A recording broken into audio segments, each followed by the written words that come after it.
Meet the tallest flying bird on Earth. Standing nearly 6 feet tall with a wingspan wider than a king-size bed, this is the Sarus crane. And its story is one of loyalty, resilience, and grace.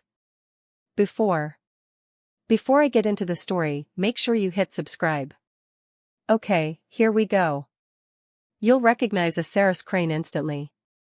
Slate gray feathers, long pink legs, and that unmistakable bare red head and upper neck.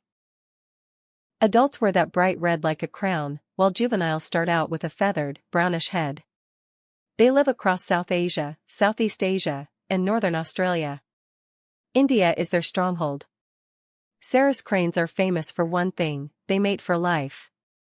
Pairs perform loud, trumpeting duets. The male throws his head back, the female follows with 2 calls for his every one.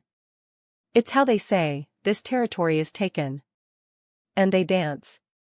Bowing, jumping, tossing bits of grass in the air. It's not just for courtship. Mated pairs dance to strengthen their bond, and even young birds practice for years before finding a partner. Sarus cranes love water, but not too much of it. You'll find them in shallow wetlands, flooded rice fields, and grasslands. Unlike most cranes, they've adapted surprisingly well to farmland. They're omnivores with a big appetite.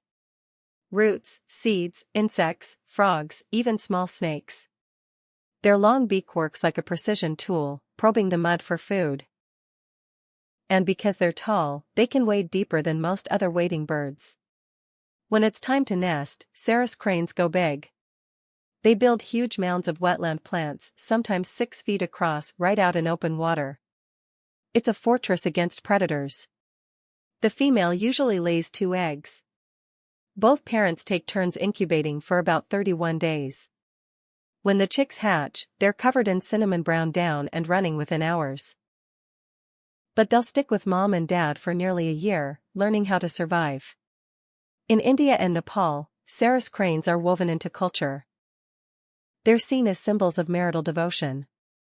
Harm a Sarus pair, the legend says, and the survivor will pine until death. Because of this, many farmers welcome them in their fields.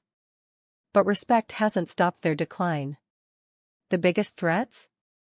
Habitat loss as wetlands get drained for development. Collisions with power lines. Pesticides in farmland. And sometimes, eggs and chicks are taken by feral dogs or people. Globally, they're listed as _vulnerable_ by the IUCN. Fewer than 20,000 remain worldwide. The good news: people are stepping up. In India, the Sarus Mitra or Crane Friend program trains local volunteers to monitor nests and educate neighbors. In Cambodia and Vietnam, protected wetlands are giving them safe breeding grounds. Farmers are learning that Sarus cranes actually help by eating crop pests. And simple fixes, like marking power lines to make them visible, are saving hundreds of birds each year. This is a species that can live alongside us, if we give it the space. The Sarus crane reminds us that some bonds are meant to last a lifetime. Tall, elegant, and fiercely loyal, they're more than just the world's tallest flying bird. They're a test of how well we share our world. Make sure you hit subscribe.